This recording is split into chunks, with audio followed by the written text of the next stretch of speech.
গান কৰিছোঁ এলবামত এটা সম্পূৰ্ণ এলবাম এটা কৰাৰ ইচ্ছা আছে ভাল ভাল গান সিলেক্টেড গান কিছুমান চিধৰা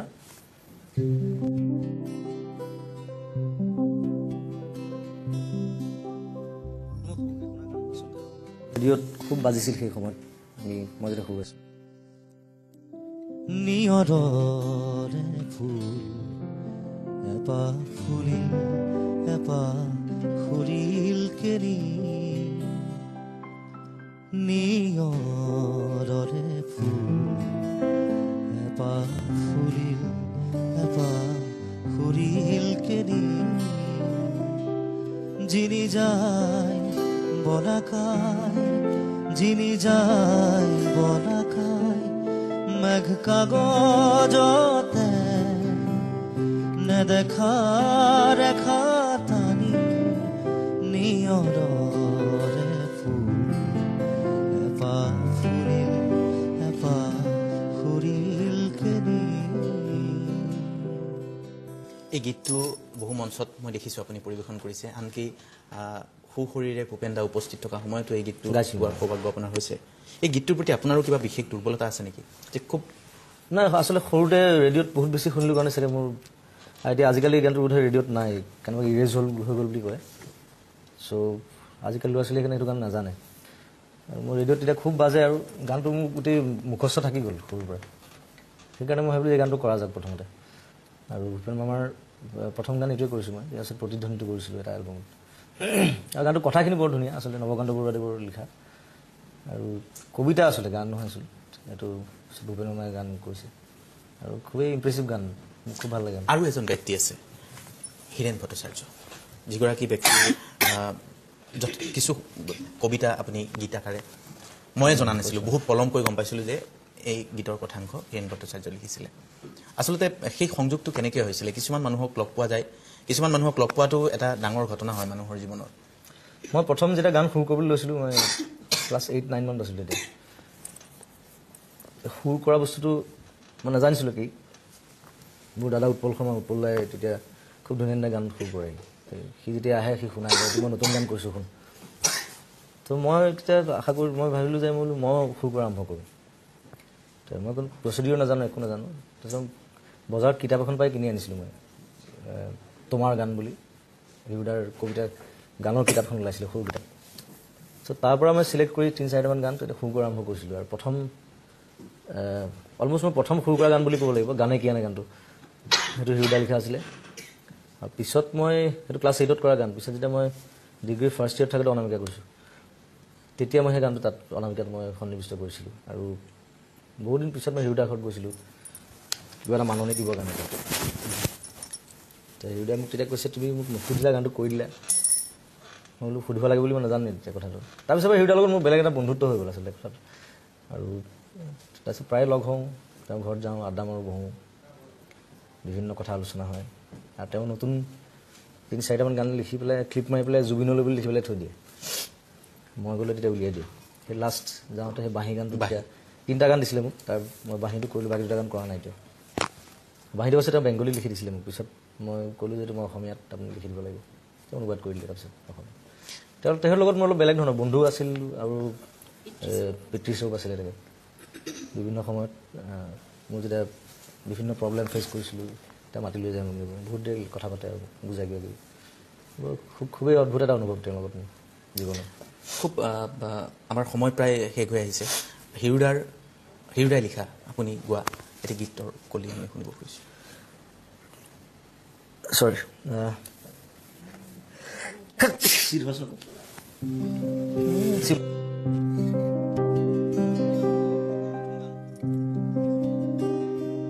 কৰিছোঁ বাহাৰুল ইছলামৰ নতুন যিখন ছবি মই এক্টিং কৰিছোঁ ৰ'দৰ চিঠি তাৰ এটা মেইন গান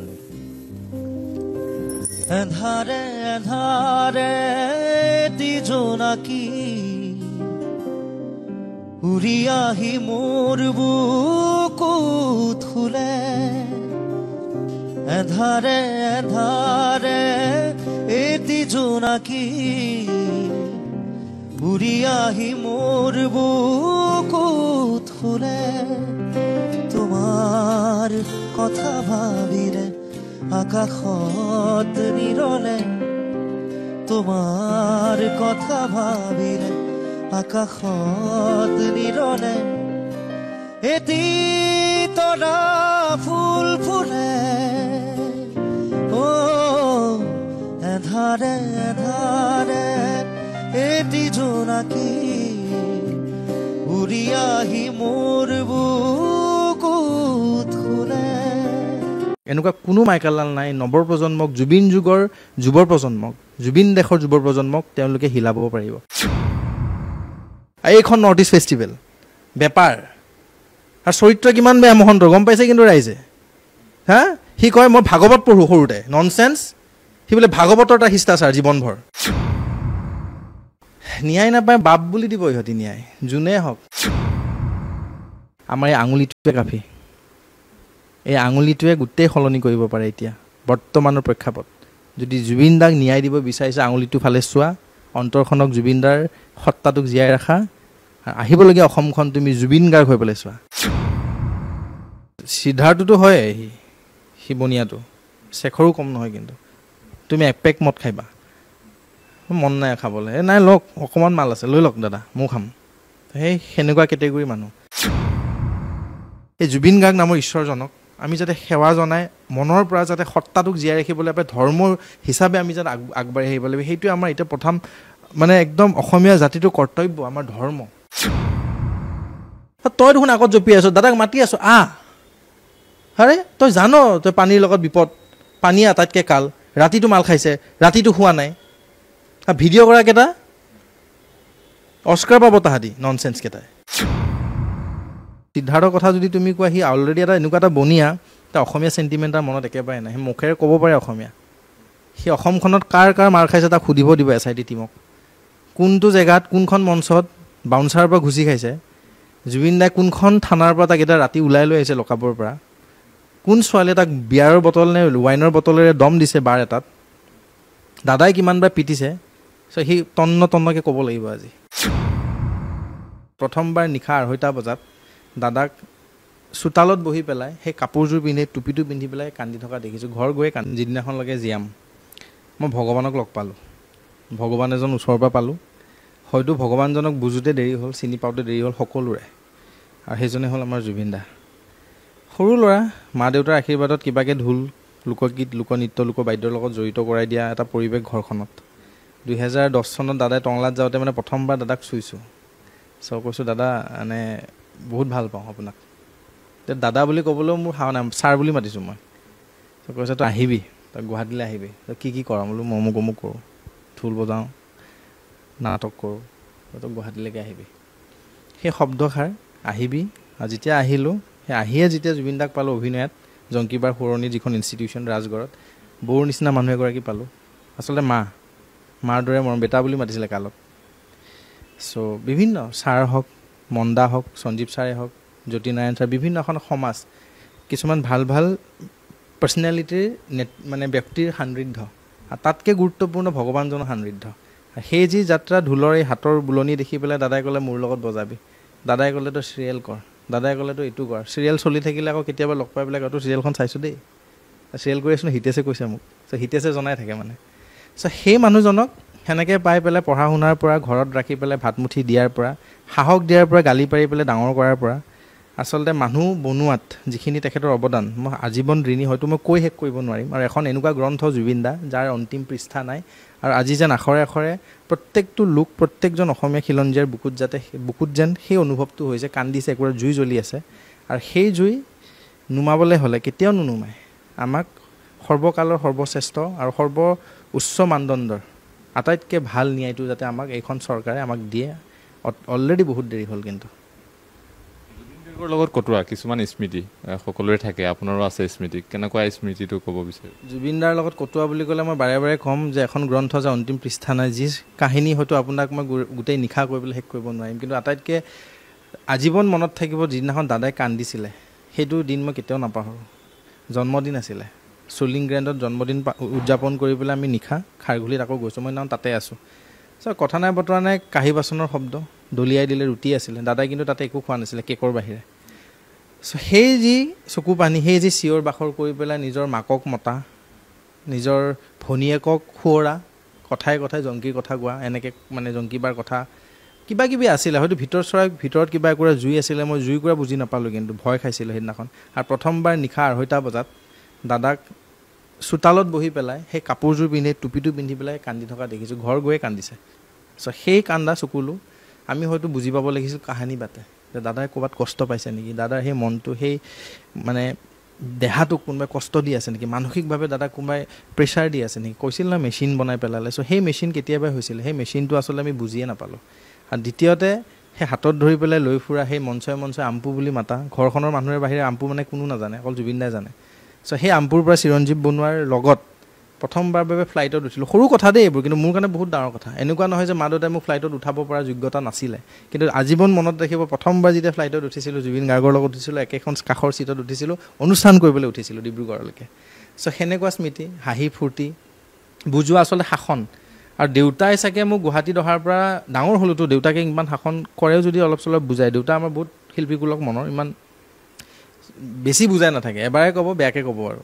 চ' জুবিন দা এনেকুৱা এজন মানুহ আছিলে, কিবা এটা কৰাৰ আগত যেতিয়া কওঁ জুবিন দাই কিন্তু ইমান ইণ্টাৰেষ্টিংলি কিছুমান নেগেটিভ পইণ্টছ আগবঢ়াই দিছিলে, কিন্তু এইটো হ'ব কিন্তু ল'ৰা, ইটো হ'ব পাৰে কিন্তু, যিটো আমি আজি মানে কেতিয়াও কল্পনা কৰিব নোৱাৰোঁ। আৰু সেই সদায় প্ৰথম খোজটো দিয়াৰ আগত দাদাক সোধোঁ নহয়, সেই খোজটো আৰু যাতে আজীৱন সেই খোজটো সজীৱ হৈ থাকে, সেই সাহসটো কিন্তু দাদাই দিছিলে।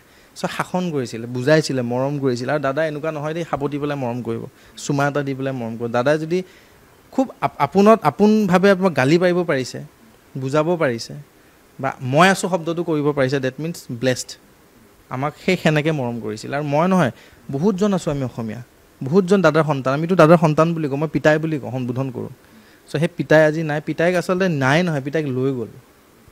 কিছুমান নৰপিশাচে পিতাইক লৈ গ'ল আজি। আৰু সেই পিতাইক, সেই আত্মা, সেই সত্তা, সেই মাতষাৰক জীয়াই ৰাখিবলৈ হ'লে আমাক ন্যায় লাগিব। আৰু অসমীয়াই যাতে জুবিন গাৰ্গ হৈ পেলাই চিন্তা কৰে আজিৰে দিনৰ পৰা, আপুনি মই মনত যাতে আমাৰ এই নিজৰ আত্মাটোতকৈ যাতে বেছি ভিতৰত জুবিন দাৰ আত্মাটো থাকে, সেই মনটো, সেই কলিজাটো, সেই সাহসকণ, সেই মাতষাৰ লৈ পেলাই যদি আগবাঢ়িব পাৰোঁ নহয়, এনেকুৱা কোনো মাইকালাল নাই নৱ প্ৰজন্মক, জুবিন যুগৰ যুৱ প্ৰজন্মক, জুবিন দেশৰ যুৱ প্ৰজন্মক তেওঁলোকে হিলাব পাৰিব। আৰু মই ডাঠি ক'ব পাৰোঁ, আৰু সেই কলিজাটো লাগে এতিয়া, মাতষাৰ লাগে, সেই দমষাৰ লাগে, সেইজনে জুবিন গাৰ্গ। কিয় কান্দিছিলে তেখেতে আপোনাৰ? কান্দা বহুত, মঞ্চত কান্দিছে, বাঘ সোঁৱৰাই। কেতিয়াবা গান গাবলৈ মন নাযায়। এদিন ভনীয়েক বনাই লোৱা ভনীয়েক কেঞ্চাৰ পেচেণ্ট ঢুকাই থাকিলে। চ' সেইবোৰ মনত পেলায়, মানে গম পায় লগে লগে। আচলতে মানুহজন বহুত চেঞ্চিটিভটো, চব খবৰ ৰাখে দেই, গান গাবলৈ নাযায় অকল মঞ্চত।